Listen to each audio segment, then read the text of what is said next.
दोस्तों, महाभारत में दो पात्र ही ऐसे हैं जिनका जीवन बड़े ही कठिन पीड़ाओं में बीता था। दोस्तों, ये दो लोग कोई और नहीं बल्कि कर्ण और दूसरा द्रौपदी थी।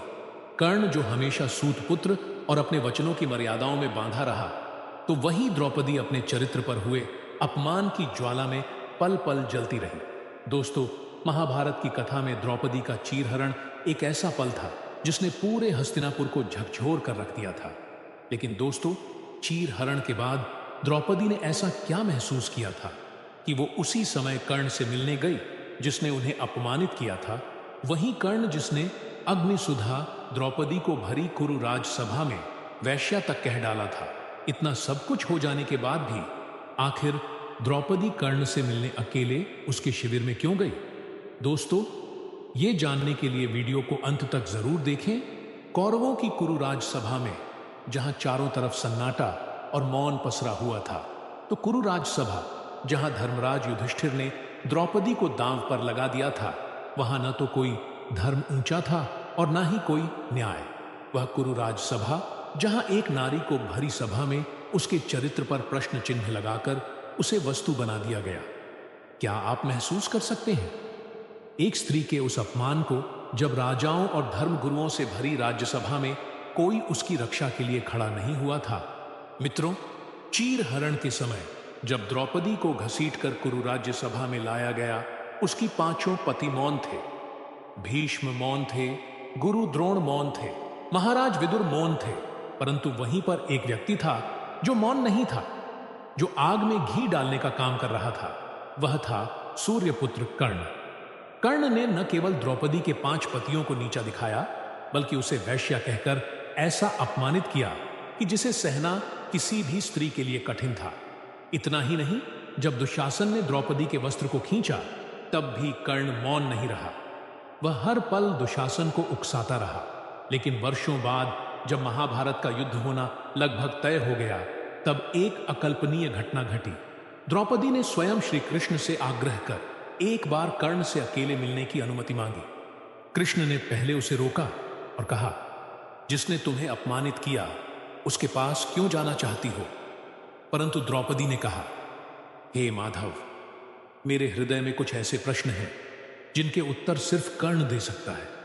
मैं युद्ध से पहले अपने उन प्रश्नों के उत्तर कर्ण से जानना चाहती हूं। कृष्ण ने मुस्कुराते हुए द्रौपदी को कर्ण से मिलने की अनुमति दे दी, परंतु अर्जुन और युधिष्ठिर से यह बात छुपी रही। रात्रि का समय था। कर्ण अपने शिविर में विश्राम कर रहा था कि तभी कर्ण के द्वारपाल कर्ण से बताते हैं कि पांडवों की पत्नी द्रौपदी आपसे भेंट करने आई है।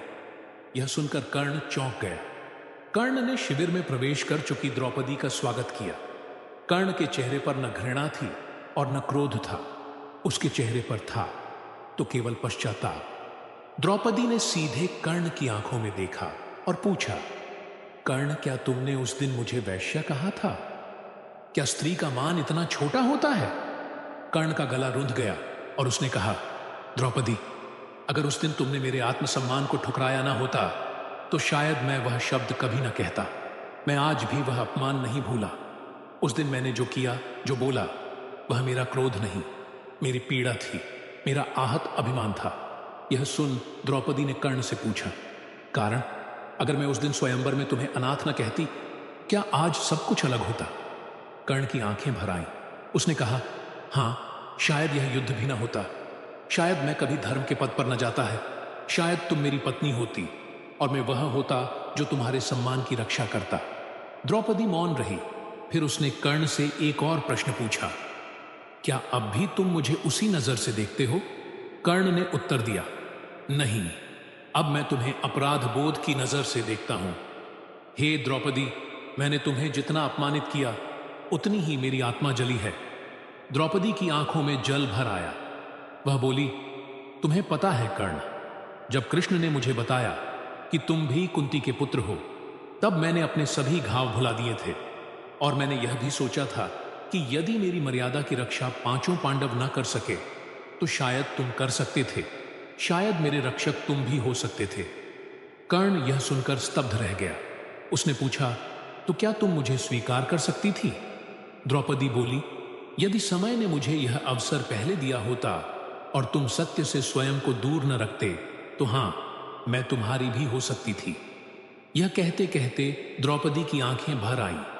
कर्ण ने अपना मस्तक झुका दिया और कहा, हे द्रौपदी, मेरे निष्कलंक जीवन में सबसे बड़ा कलंक तुम्हारा अपमान है। मैं मरने से पूर्व अगर कुछ मांग सकता हूं तो केवल यही चाहता ही कि तुम मुझे क्षमा कर दो। द्रौपदी ने कर्ण की ओर देखा और कहा, कर्ण, तुम्हें क्षमा करने का अधिकार केवल मेरा नहीं, उन स्त्रियों का है जो आज भी अपने अपमान में जी रही हैं। मैं बस इतना कह सकती हूं, यदि आज तुम धर्म का साथ छोड़ दो तो मेरे आंसू सार्थक होंगे। कर्ण ने धीरे से उत्तर दिया, अब बहुत देर हो चुकी है। द्रौपदी में धर्म के नहीं, अपने वचनों का बंदी हूं। इतना कहकर कर्ण अपने शिविर से बाहर चला गया। दोस्तों, उस भेंट ने कर्ण के अंतर्मन में ऐसा परिवर्तन किया कि युद्ध के अंतिम क्षणों में जब कर्ण मरणासन्न पर था, उसने श्री कृष्ण से केवल एक वर मांगा कि द्रौपदी के आंसू व्यर्थ न जाएं। तो मित्रों, आज का यह संवाद हमें बहुत बड़ी सीख देता है कि जहां एक स्त्री अपमान सहकर भी क्षमा कर सकती है, वहीं एक योद्धा अपने अंतिम समय में पश्चाताप के आंसू बहा सकता है। कर्ण और द्रौपदी दोनों ही अपने अपने स्थान पर महान थे। द्रौपदी और कर्ण की यह भेंट केवल दो पात्रों का संवाद नहीं था, यह क्षमा और पश्चाताप का मिलन था। जहां एक ओर द्रौपदी ने अपने भीतर की आग को करुणा में बदल दिया, वहीं कर्ण था जो युद्ध भूमि में अमर होने चला था। वह उस दिन मन से पराजित हुआ। तो मित्रों, यह थी आज की वीडियो। इस वीडियो पर आपकी क्या राय है? आप अपनी राय हमें कमेंट के माध्यम से भी बता सकते हैं।